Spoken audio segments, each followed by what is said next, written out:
It's hot out there, but let's blow them off the last screen. Headline,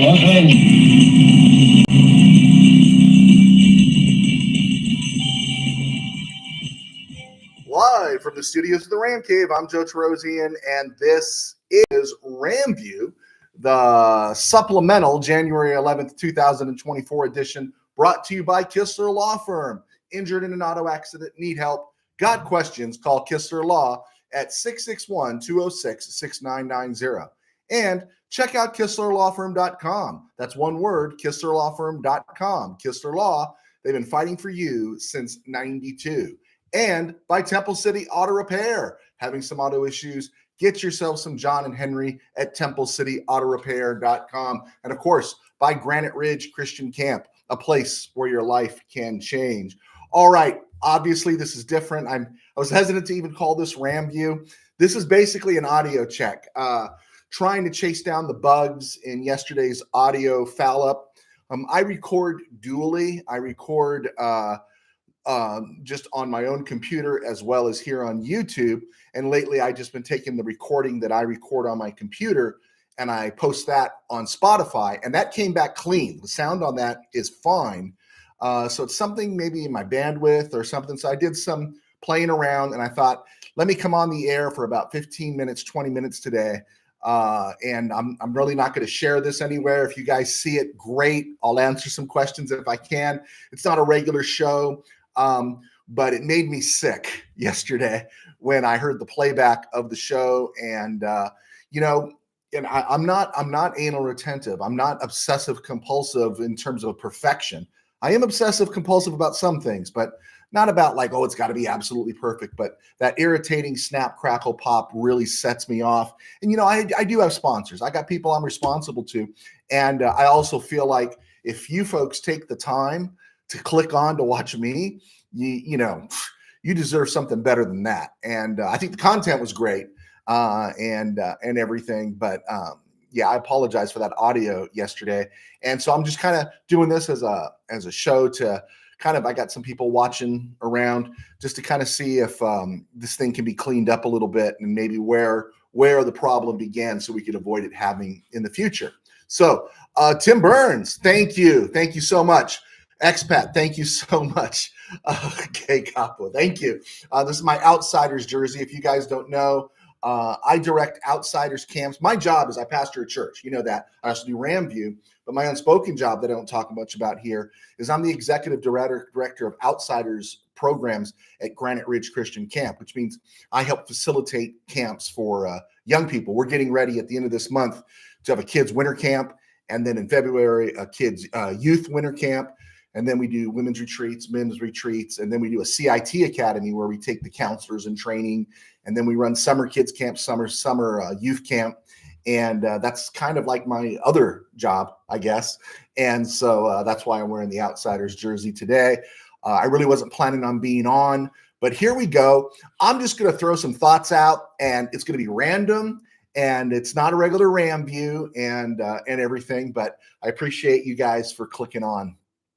Okay, my first thought was, how long and what are the overs and unders on the clock until the NCAA makes a move to vacate Michigan's title, right? Don't you have a feeling that's coming? I mean, I could be completely wrong, but, I just get a feeling because the NCAA is such a dastardly group. I always get the feeling that thing is just right around the corner, that they're getting ready to announce that the whole thing's under investigation. They might have to vacate that title.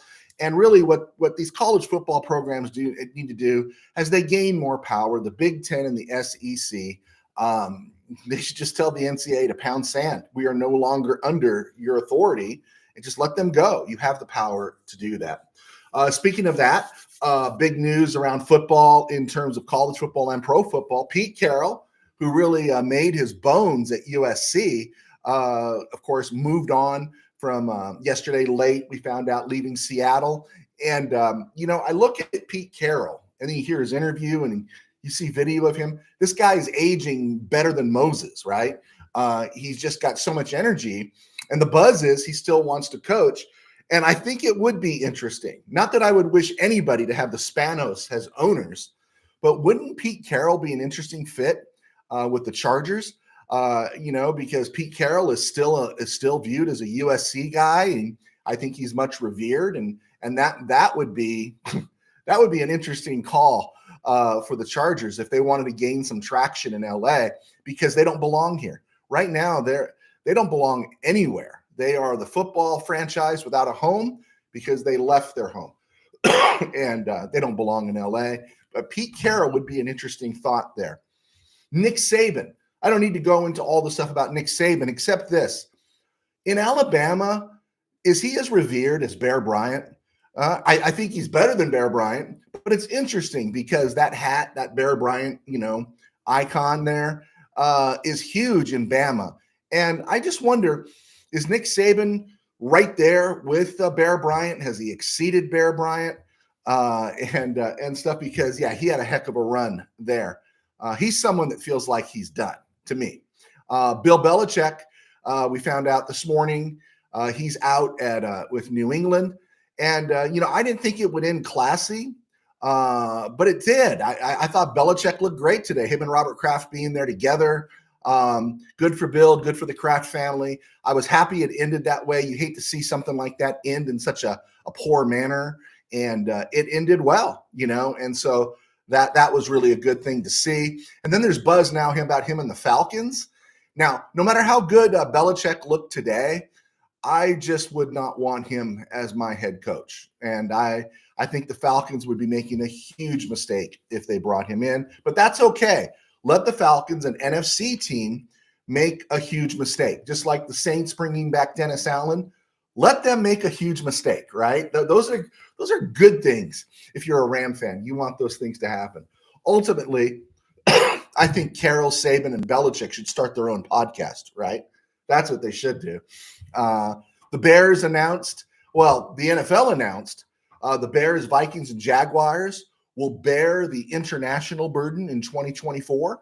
They'll play in London, and the Panthers will go to Munich, and the opponents and dates and times and everything will be released when the schedule comes out.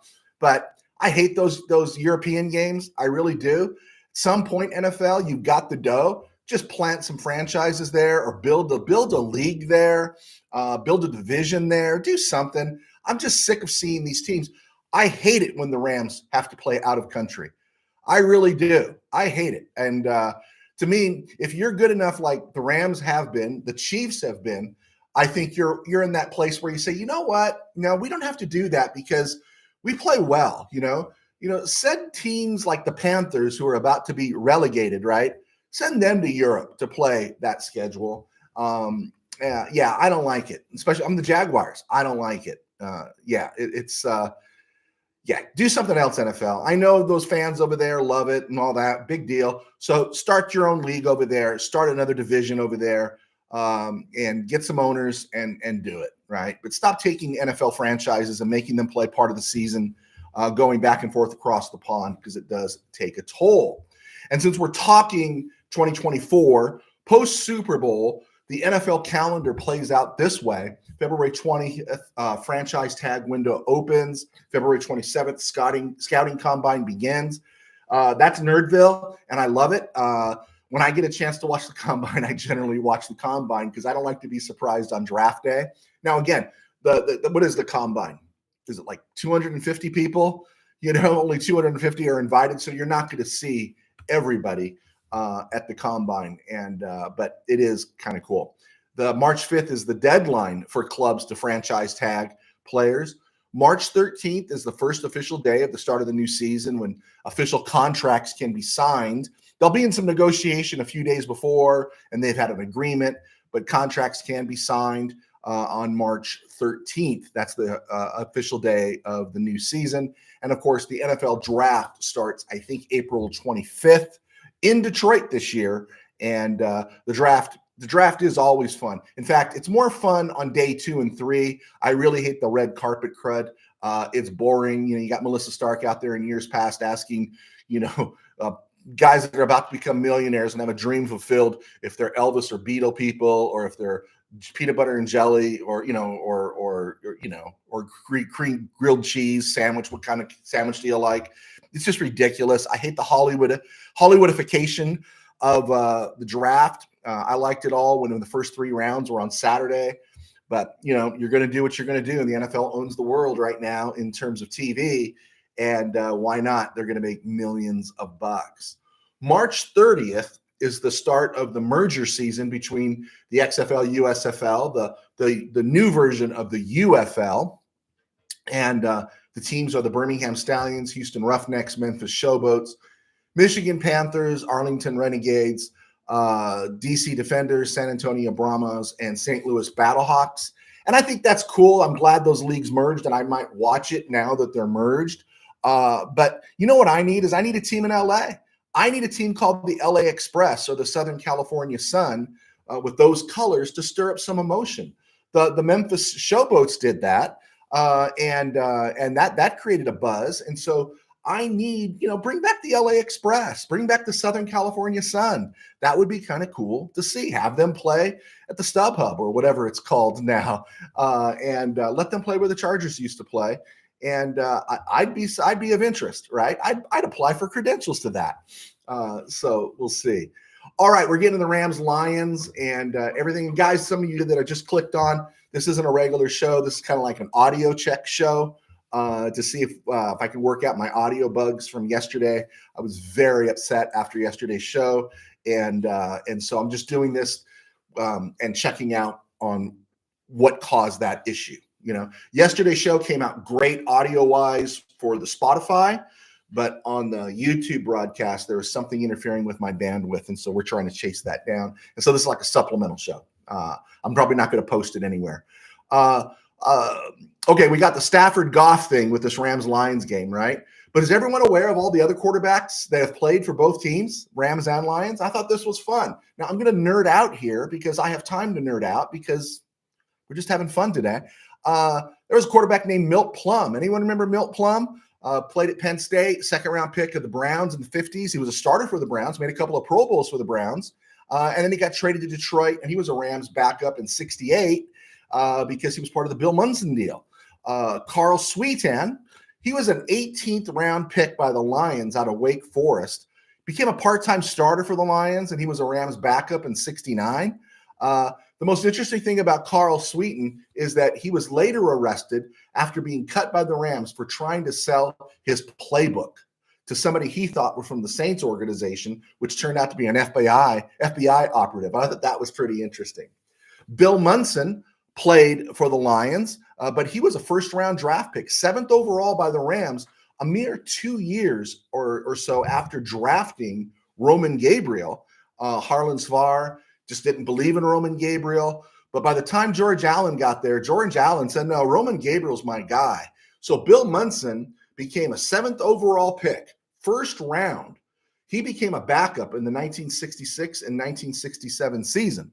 And he started 48 games. He got traded to the Lions, started 48 games for the Lions for 8 seasons, kind of went back and forth between Greg Landry. And so it was interesting. After drafting Munson number 1 in 64, the Rams didn't draft another quarterback in the first round until Sam Bradford in 2010. Were you aware of that? That is a long drought. Now, I don't know if that's the longest drought in NFL history, but that's got to be probably the longest drought in NFL history. And this little correlation between Jared Goff and Bill Munson. Jared Goff was first overall in 2016. Goff was born in a Northern California town called Novato, just above the Bay. Bill Munson's from Sacramento, NorCal. Both were first-round picks. Both were sent to Detroit, right? That's pretty interesting. Also, the interesting thing was what George Allen got, or Elroy Hirsch, who was the GM at that time, what they got for Milt Plum is not Milt Plum, but for Bill Munson. They got Milt Plum, they got Pat Studstill, they got a guy named Tommy Watkins, but they also got the 8th overall pick in the 1969 draft. And I won't tell you how the Rams butchered that. They had 3 number 1 picks in 69. They didn't work out too well there, but they got a number 1 pick for Bill Munson, let alone a backup quarterback and Pat Studstill. I thought that was pretty interesting there. Chuck Long played for both the Rams and the Lions. Chuck Long was drafted 12th overall by the Lions out of Iowa, back when Iowa used to have quarterbacks that could play and they had something of an offense with Chuck Long and Ronnie Harmon, right? Long started briefly with the Lions, had a lot of injuries. He wasn't very good, and he joined the Rams as a backup in 1990. But how did he join the Rams?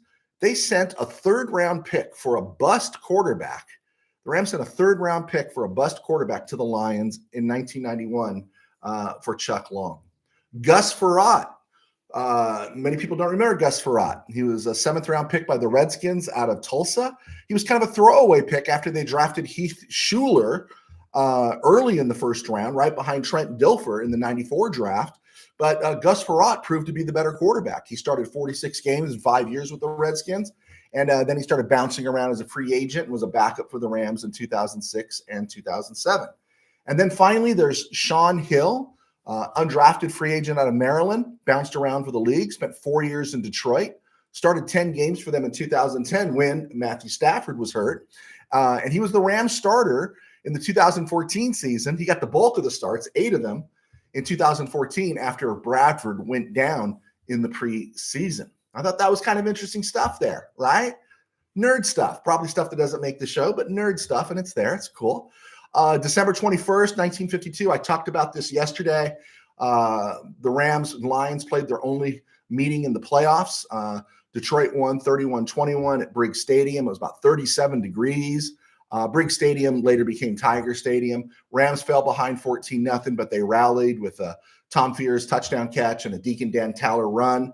And as they were trailing late, Vitamin Smith returned a 56-yard punt for a touchdown, or a punt 56 yards for a touchdown.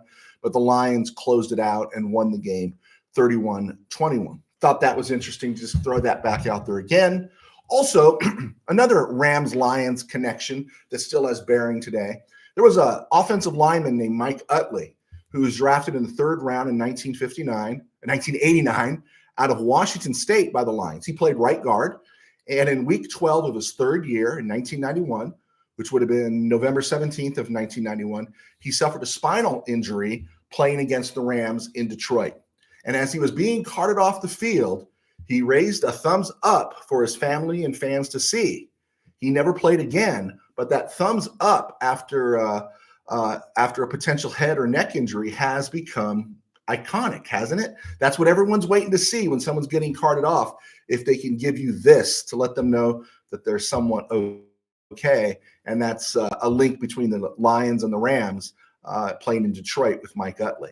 Another link between the Lions and the Rams, and it's not really a link, it's the time where they came together, was in Billy Sims' first game. Billy Sims was a Heisman winner at Oklahoma. He won it in 78. Charles White won it in 79. But Billy Sims was first overall draft pick in 1980 by the Lions. And he's all forgotten, right? But he was a great running back, right? And he was second in the line of Lions players who wore number 20, right? Two of them, Lem Barney, and then later Barry Sanders wore number 20, and they ended up in the Hall of Fame. Billy Sims wore number 20, and his career was just a little too brief for him to be Hall of Fame, but he was on the Hall of Fame track. In September of 1980, he made his NFL debut. The same time, the Rams were making their Anaheim Stadium debut following the 1979 season. They moved to Anaheim, played in the Big A, and it was right after the Super Bowl year, right? So everyone's really excited. And the season opens with Drew Hill returning the opening kick 98 yards for a touchdown. It was one of the few Anaheim games that wasn't broadcast live. That was pretty interesting. But Drew Hill took back the opening kick. So we're off to a great start. And then Billy Sims went to work. He scored on a 10-yard run. He scored on a 1-yard run. And then in the fourth quarter, he ran 41 yards for a touchdown. He finished with 153 yards rushing. He caught 2 passes for 64 yards. And they beat the Rams. They pretty much crushed the Rams like 41-20. And the Lion players were singing "Another One Bites the Dust" on the sideline when they literally were. They're on film singing "Another One Bites the Dust" as in Billy Sims' preview or premiere. Of note in that game, the Rams scored twice on runs by Cullen Bryant and Elvis Peacock, who was playing for the injured Wendell Tyler, and Tyler was injured all throughout 1980. Pat Hayden, after Vince Ferragamo's Super Bowl appearance and play, still got the starting job back, but he threw 3 picks in this game and injured his finger, and was replaced by Ferragamo, and the Rams didn't look back. Ferragamo threw 30 touchdown passes, passed for 3,100 yards that season while making only 50 grand. And everyone was like, "All right, we got our quarterback for the future." And then he went to Montreal in the CFL after the season was over. This was also a sobering post-Super Bowl loss for the Rams because it was just brutal. And it got worse because in the middle of summer camp, in the middle of training camp, I think in early August, a bunch of Ram veterans walked out. Brooks, Brodzinski, Youngblood, Jack Youngblood. They walked out because people were upset, not about the drafting of Johnny Johnson out of Texas, but about what he got as a contract for the Rams, because the Rams were notoriously cheap, right? You had Ferragamo throwing 30 touchdown passes, making 50 grand. And then you had a rookie come in, and at that time pretty much broke the bank for Ram players. And so it kind of just led to a whole disruptive season. Later on in the year, Bob Brodzinski walks out, and then the Rams lost in the first round of the playoffs that year to the Cowboys in Dallas. And in fact, that was the last time they lost to the Cowboys in the playoffs in Dallas too. So, okay, in light of Josh Reynolds playing for both the Rams and Lions, I want to remember another wide receiver that did. There's a guy named Ron Jesse. Ron Jesse was an 8th round pick by the Cowboys in 1971 out of Kansas. But he never played it down for the Cowboys, but he performed so well in their camps and during the summer that he was traded to the Detroit Lions without ever playing it down for the Cowboys for a 4th round pick. that he was an 8th round pick that the Cowboys flipped for a 4th round pick in the following year's draft. And he was worth it, though, because after, getting to Detroit, Ron Jesse was a terrific receiver for 4 years. And then he came to the Rams in a convoluted manner. As a free agent, he signed a multi-year deal with the Rams. And, of course, free agency was tepid in those days. And Pete Rozelle declared the Rams had to send Cullen Bryant to Detroit in compensation. Well, Bryant refused to report. I think he took him to court. And the Rams ended up having to send a number 1 pick to the Lions. I think it was something they acquired in the John Hadle trade. They sent that to the Lions for Ron Jesse. And Jesse was a great compliment. They were moving out from Jack Snow, who was aging. Jesse came in as the starter. And what a compliment to Harold Jackson. If we just had a quarterback, right? Considered in those days, Ron Jesse was considered a big receiver. When you saw him on the field, he seemed big. Pro Football Reference only listed him at 6'1", 185, but he seemed bigger. Harold Jackson, they list at 5'10", 175. I think Harold Jackson was more like 5'9", 165, right? If you think Tutu Atwell was small, think what Harold Jackson looked like, and that's about it. But Jesse was terrific for the Rams. And he was a lot better for the Rams than Josh Reynolds was, right? And he's probably better for Detroit than Josh Reynolds was. I really liked Ron Jesse. He passed away a few years ago. And before finishing his career, he ended up in Buffalo for a time playing with Chuck Knox. But remember Ron Jesse when you start seeing all these comparisons between Rams and Lions, right? Okay, we're hitting the 23-minute mark here. I'm going to wrap this up. My last thought was, does anyone remember Eric Metcalf? Terry Metcalf's son had all those years with the Browns and stuff.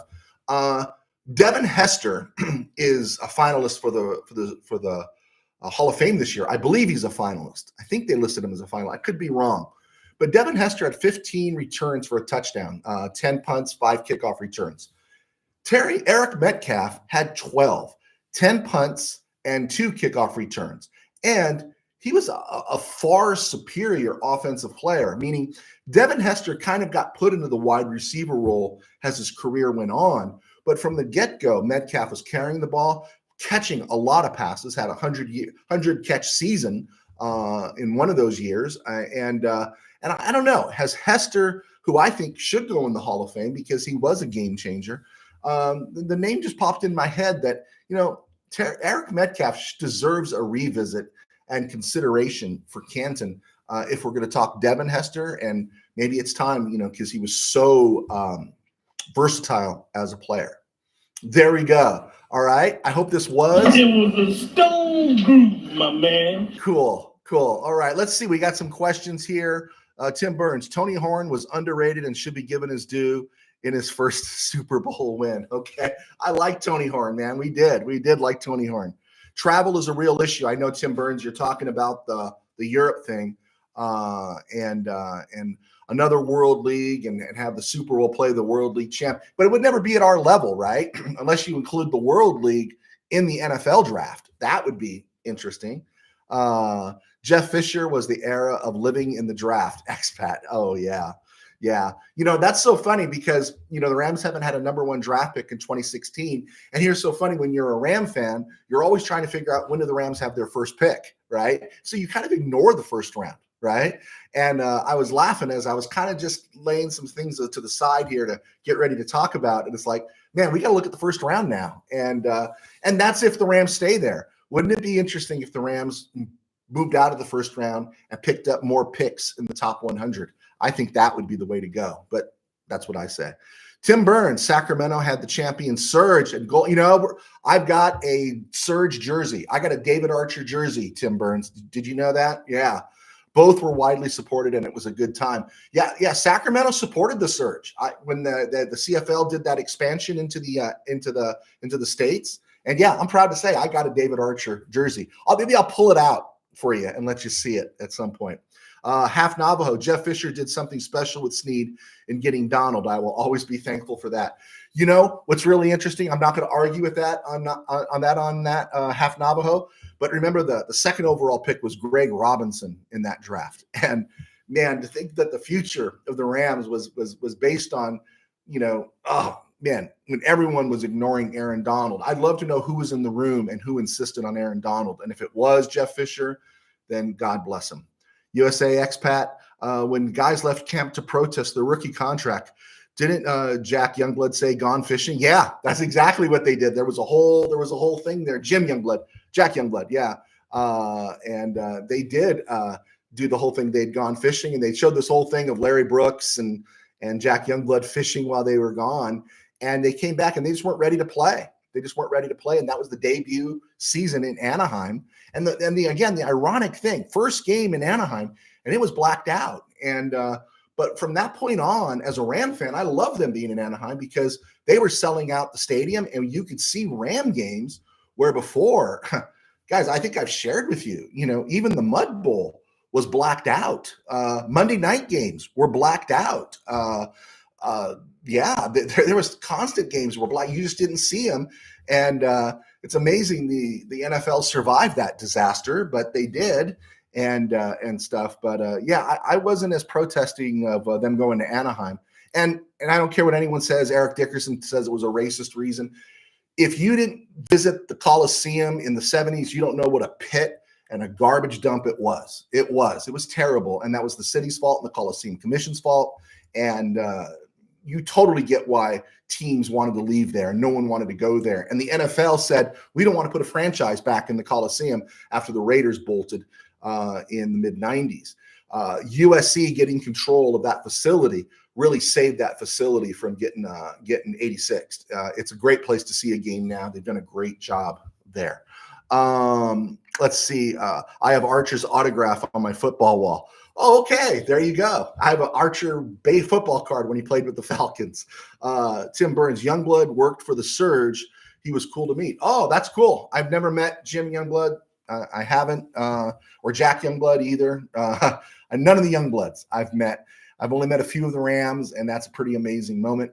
But cool. All right, guys, I went longer. I thought I'd only go about 15 minutes, but as far as you guys are telling me right now, the sound was good. And I appreciate it. I don't want anyone to feel like they missed a show. If you somehow tuned in, this was just a sound check show and just me talking like a nerd. Okay. Thank you so much for clicking on. Half Navajo. I was a kid that loved watching Todd Kitchen in Anaheim. Todd Kitchen. Oh man, Todd Kitchen. Remember, he was the guy that beat up the goalpost in St. Louis? Yeah, I remember that. He talked a good game. He wasn't a bad player, but anyway, thanks, Half Navajo. I appreciate it. Okay, guys, getting ready to blow here. I got 15 seconds before I click off. You just let me know. And if you have another question, because I appreciate you guys clicking on. I didn't advertise it. I'm not going to share this, so I do appreciate it. And I'll also post this on Spotify. Thank you guys. Half Navajo. Goodbye, guys. Take care, and I appreciate the support. Thank you for letting me know about the audio. God bless. Take care.